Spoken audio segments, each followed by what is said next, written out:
नमस्कार, मैं आप सबके साथ सोनाली सिंह। तो चलिए अब देखते हैं खबर 1 मिनट।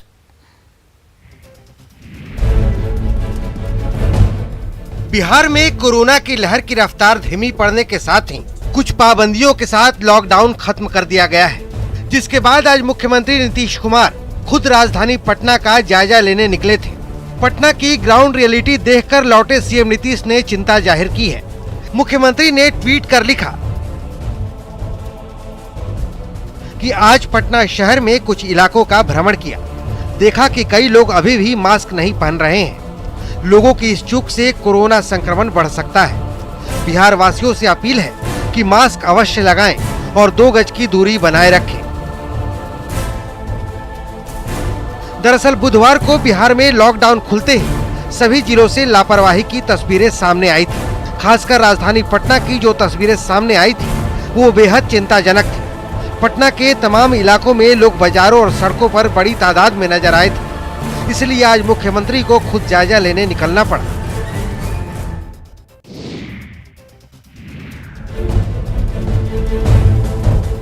बांका में मदरसे में हुए ब्लास्ट की पड़ताल अब केंद्रीय जांच एजेंसी एनआईए करेगी। एनआईए ने लोकल थाने में दर्ज एफआईआर को टेक ओवर भी कर लिया है।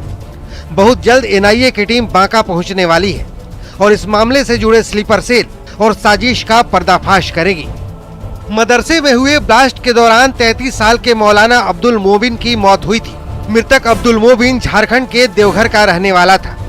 एनआईए अब इस मामले की तफ्तीश के लिए बिहार से लेकर झारखंड तक के कनेक्शन को खंगालने में जुटी है। एनआईए सूत्रों के मुताबिक ब्लास्ट वाले लोकेशन से फोरेंसिक जांच करने वाली टीम को विस्फोटक के अंश मिले थे। इसी वजह से इस मामले की तफ्तीश का जिम्मा एनआईए को सौंपा गया है। डिपार्टमेंट के द्वारा जो इन्वेस्टिगेशन के दौरान ये पाया गया था कि उस मदरसा में जिस वक्त में वो ब्लास्ट हुआ था, वहाँ पे जिस तरह से हादसा हुआ था, वहाँ पे जांच के दौरान वहाँ पे कुछ विस्फोटक के नमूने भी प्राप्त हुए। दूसरा बोरा में पैसा लेके गया, तीसरा बैग लेके गया, चौथा गया, 5वां गया भैया। हाजीपुर के नगर थाना इलाके में दिन दहाड़े अपराधियों ने एचडीएफसी बैंक में 1 करोड़ 19 लाख कैश लूट लिए और अपराधी फरार हो गए। वारदात के बाद पुलिस महकमे में हड़कंप मच गया। घटना की जानकारी मिलने पर तिरहुत प्रमंडल के आईजी गणेश कुमार घटना स्थल पर पहुंचे और मामले की जांच शुरू की, लेकिन अब तक अपराधियों का कोई सुराग हाथ नहीं लग पाया है।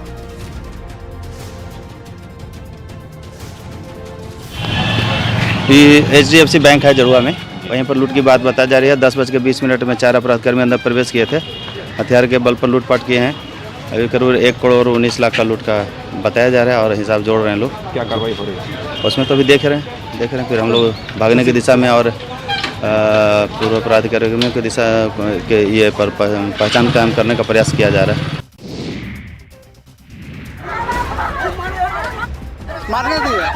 खबर कटिहार से है, जहां जमीन विवाद को लेकर जमकर मारपीट हुई है। विवाद में महिलाएं समेत आधा दर्जन लोग गंभीर रूप से घायल हैं। दोनों पक्षों में जमीन की नापी को लेकर बकझक इतनी बढ़ गई कि मामला लाठी डंडे तक चला गया।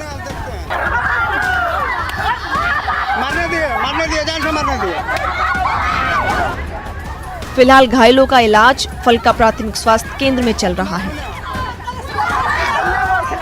कितना खून है की कर लो रहे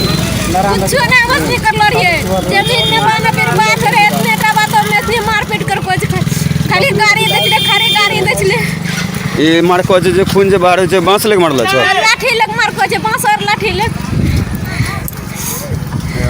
इसमें घर तरह कहाँ छो? दबिया चला रहा था। घर कौन जगह? काली लगा।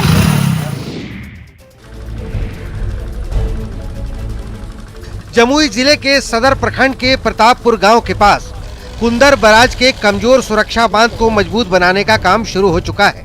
20,000 जियो बैग को लगाकर बांध को मजबूत बनाया जा रहा है। जमुई जिले के सदर प्रखंड के 3 पंचायत लखनपुर, काकन और दौलतपुर के दर्जनों किसान कमजोर सुरक्षा बांध और उसकी मरम्मत नहीं होने से सहमे हुए थे, क्योंकि इस बार बराज में पानी बढ़ेगा तो बांध तो टूटेगा ही, उनके खेतों में लगी फसल भी बर्बाद हो जाएगी। हालांकि वक्त से पहले बांध को मजबूत करने का काम शुरू हो चुका है। बीते कई वर्षों से कमजोर बांध होने के कारण 3 पंचायत के किसान परेशान थे और उनको नुकसान होता था, फसल को नुकसान होता था, खेत को नुकसान होता था, जिसके बाद लोगों ने मांग किया था भाजपा विधायक श्रेयसी सिंह से, और श्रेयसी सिंह ने विभागीय मंत्री से इस बात की मांग की थी कि जो बांध कमजोर बांध है उसको मजबूत किया जाए। कोरोना की तीसरी लहर से बच्चों के ज्यादा प्रभावित होने की आशंका के बीच पटना एम्स से एक राहत भरी खबर सामने आई है। वैक्सीन ट्रायल के दौरान 20% बच्चे ऐसे पाए गए हैं जिनमें एंटीबॉडी डेवलप हो चुकी है। चौंकाने वाली बात यह है कि इन बच्चों की कोरोना की कोई हिस्ट्री नहीं है। ऐसे में अगर बच्चों में एंटीबॉडी का आंकड़ा यही रहा तो तीसरी लहर इनके लिए उतनी खतरनाक नहीं होगी जितनी आशंका जताई जा रही है। कोरोना की तीसरी लहर में बच्चों के खतरे को देखते हुए आईसीएमआर ने बच्चों पर वैक्सीन का ट्रायल की मंजूरी दी है। इसके बाद देश के 8 सेंटरों पर भारत बायोटेक की कोरोना वैक्सीन का बच्चों पर ट्रायल किया जा रहा है। पटना एम्स भी उन सेंटर्स में शामिल है। डॉक्टर भी हैरान है, साथ ही एम्स प्रशासन की माने तो वैसे बच्चे में अब वायरस से लड़ने की क्षमता ज्यादा डेवलप कर गई है, यानी तीसरी लहर ऐसे बच्चों का कुछ नहीं बिगाड़ पाएगी। देश के 8 संस्थानों में लगातार अभी ट्रायल चल रहा है।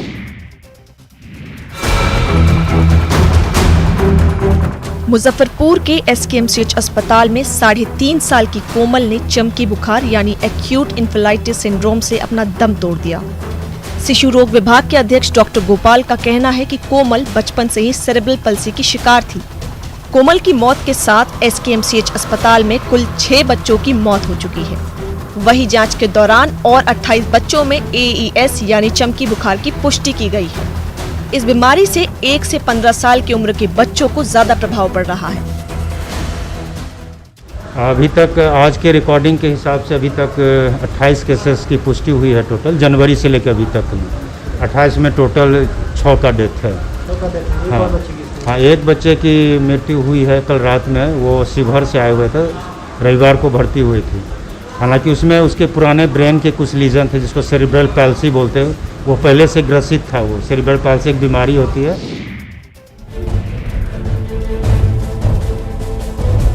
कोरोना के खिलाफ टीकाकरण अभियान की इस लड़ाई में हमारा ज्यादातर ध्यान फिलहाल बड़े शहरों की ओर है, लेकिन टीका लगाने की असली लड़ाई छोटे शहरों और कस्बों में है।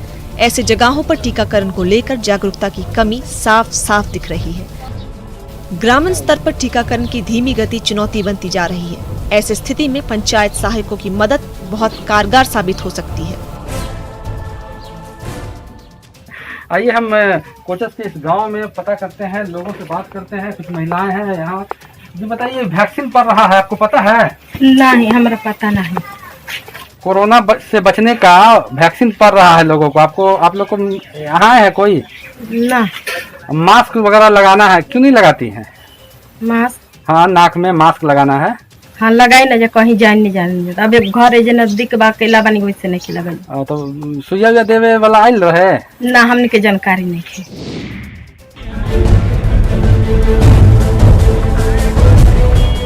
कटिहार में कोविड वैक्सीनेशन को लेकर चल रहा जागरूकता अभियान नाकाम साबित हो रहा है। लगातार जागरूकता के बाद भी ग्रामीणों का भ्रम टूटने को तैयार नहीं। गांव-गांव में टीका एक्सप्रेस का काफिला घूम रहा है, लेकिन कोई टीका लगाने को तैयार ही नहीं है। ऐसे में आम लोगों में जागरूकता लाने और वैक्सीनेशन को गति देने के लिए नोडल अधिकारी और वार्ड पार्षद खुद आगे आए हैं। इसमें सबसे बड़ी कमी है कि लोगों में जागरूकता की कमी है। अगर लोग वैक्सीन के बारे में अगर सही ढंग से जान जाए, इसकी इम्पोर्टेंस को अगर वह समझ पाए, तो हम समझते हैं कि आ जाए। लेकिन हर आदमी को हम लोगों ने मैसेज तो दिया है, लेकिन ये जो है हो सकता है कि उसको क्या कन्फ्यूज़न है, वो इस चीज़ को अच्छा से समझे। और जिसको कोई कन्फ्यूज़न है तो वो आके जो है डॉक्टर से, कोई अच्छे आदमी से पूछे।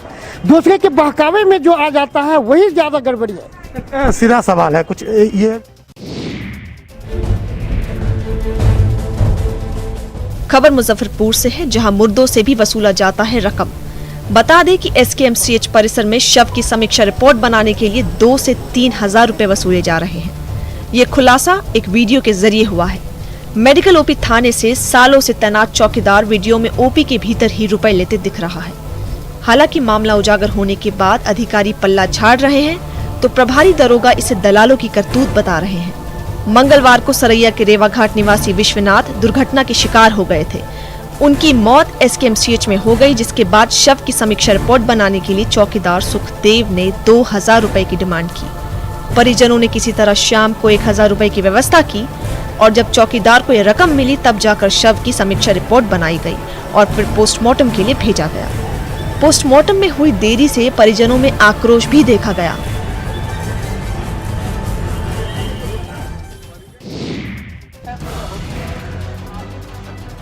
औरंगाबाद के दाऊदनगर उपकारा में बंद कैदी विकास कुमार की सिपाही ने जमकर पिटाई की है।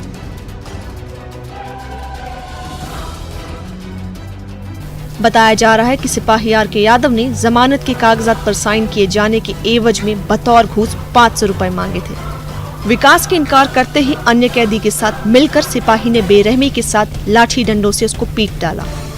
गंभीर रूप से घायल विकास का इलाज औरंगाबाद सदर अस्पताल में कराया गया। फिर 5:15 में दिया और आज टारगेट करके सुबह 11:30 बजे हमको बहुत मारा है। पूरा मार के फाड़ दिया है, चमड़ी उमड़ी सब फाड़ दिया है।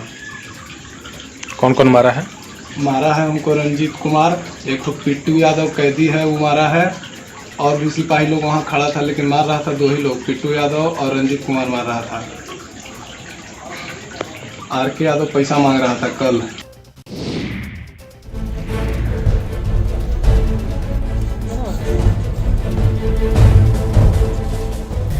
झारखंड एनसीबी टीम को बड़ी सफलता हाथ लगी है। गुप्त सूचना के आधार पर रांची नारकोटिक्स कंट्रोल ब्यूरो की टीम ने जमशेदपुर के साक्षी थाना क्षेत्र में छापेमारी की।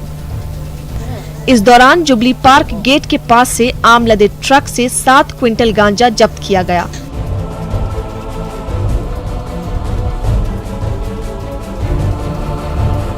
गांजा के साथ 4 तस्कर भी गिरफ्तार किए गए।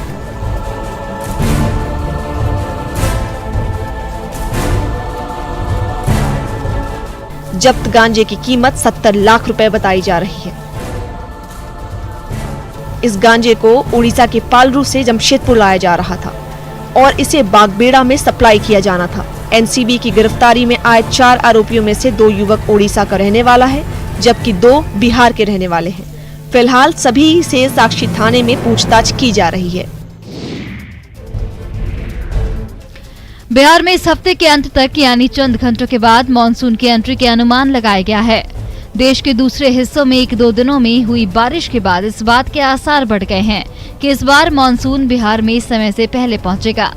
सूबे में मानसून की पहली बारिश पूर्णिया में 13 जून को होती है, लेकिन इस बार 12 जून तक मानसून की पहली बारिश के आसार हैं। मौसम विभाग ने इस बार अच्छी बारिश का अनुमान लगाया है। बंगाल की खाड़ी में कम दबाव का क्षेत्र विकसित हो रहा है, जिसके 11 जून तक विकसित होने के आसार हैं। जिस ढंग से मौसम मानसून पहुंच रहा है, वहां से बिहार के कुछ जिले में भारी बारिश और भारी वज्रपात होने की भी संभावना है, क्योंकि कई जिलों में देखा जा रहा है कि पूर्वी जो हवाएं हैं वो चल रही है, जबकि कई जगहों पे जो है पश्चिमी हवाएं चल रही हैं। तो दोनों के टकराने के कारण अगले 3 दिनों में भारी वज्रपात, तीव्र वज्रपात होने की संभावना मौसम विभाग ने जताई है।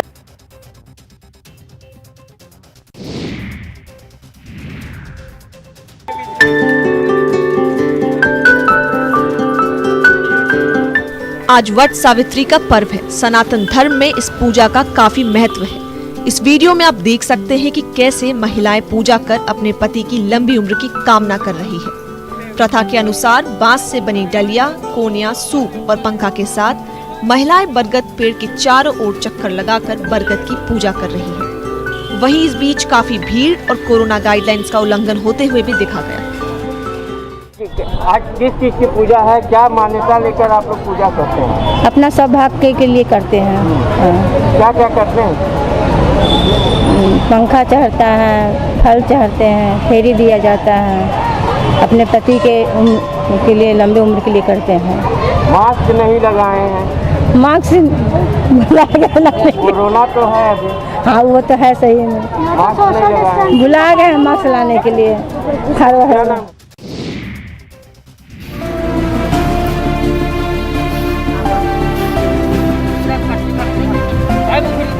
मनरेगा के इस कार्य में अब पूर्णिया की जीविका दीदियां भी बढ़ चढ़कर हिस्सा ले रही है, जहां वो अपने हाथों से निजी जमीन में तालाब बना रहे हैं। इससे कई महिलाओं को रोजगार का अवसर मिल पाया है, साथ ही जल जीवन हरियाली योजना भी साकार होते दिख रही है। पूर्णिया के डीएम का कहना है कि बाहर से आए मजदूरों को बिना किसी परेशानी के आमदनी कमाने का जरिया मिल पाया है। जिले में महिलाएं भी अब अपने घरों में आर्थिक सहयोग कर पा रही है।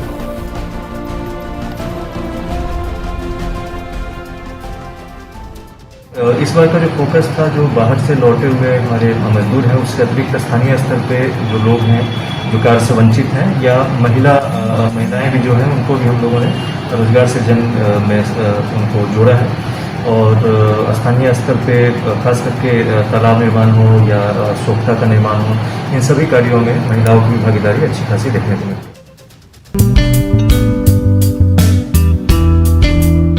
रांची के सेम्बो स्थित धोनी के फार्म हाउस की गतिविधियां हमेशा चर्चा में रहती है। पिछले दिनों खुद महेंद्र सिंह धोनी फार्म हाउस पहुंचे, जहां उन्होंने अपनी घोड़े चेतक के साथ काफी समय बिताया।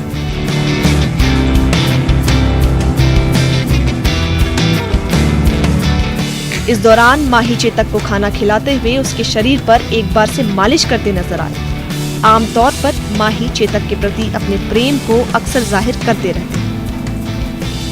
देखिए कैसे हाफ पैंट पहने माही चेतक की किस तरह केयर करते नजर आ रहे हैं।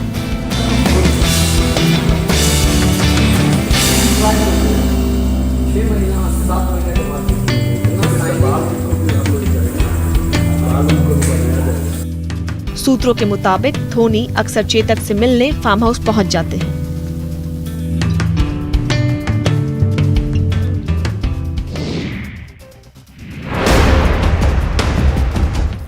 एटीएम फ्रॉड से लोगों के खातों को खंगालने के मामले में जमुई काफी आगे निकल गया है। जी हां, तस्वीरों में आप देख सकते हैं ये पोर्टेबल क्लोन, जिससे लोगों को लाखों का चूना लगाया जा रहा है। ये मामला तब उजागर हुआ जब एटीएम आए हुए युवक की 2 दिनों के अंदर खाते से 84,000 रुपए गायब हो गए। हालात ऐसे कि ठगों का गिरोह मदद के नाम पर एटीएम कार्ड लेकर उसका क्लोन बना ले रहे हैं। इस गिरोह के 3 शातिरों को लोगों ने पकड़कर पुलिस को सौंप दिया है। बदमाशों के पास से एटीएम क्लोन करने वाली स्वैप मशीन बरामद हुई है, जिससे वो लोगों को मूर्ख बनाकर एटीएम से धोखाधड़ी कर रहे हैं। पुलिस की तरफ से जनता को यही संदेश है कि जब एटीएम में कोई भी पैसे का ट्रांजैक्शन करते हैं तो थोड़ा विजिलेंट रहें, सावधान और सतर्क रहें। देखिए कोई भी इस तरह का स्कैमिंग डिवाइस तो नहीं एटीएम में इंस्टॉल है, और आसपास के लोगों पे भी नज़र रखिए, और जब एटीएम में ऑपरेट करें तो उनके आसपास कोई ना हो, इस बात का ख्याल रखें।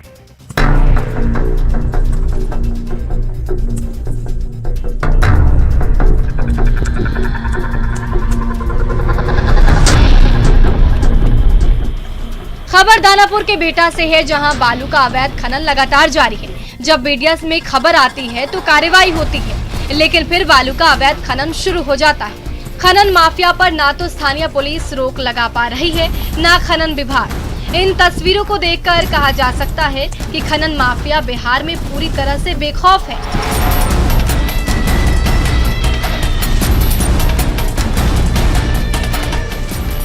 आपको बता दें कि खनन माफिया के कारण बालू घाटों का ठेका लेने वाली कंपनी काम छोड़कर चली गई। अभी किसी को ठेका नहीं दिया गया, लेकिन उसके बाद भी लगातार बालू का खनन हो रहा है। इससे न सिर्फ सरकार को करोड़ों के राजस्व का नुकसान हो रहा है, बल्कि पर्यावरण को भी नुकसान हो रहा है।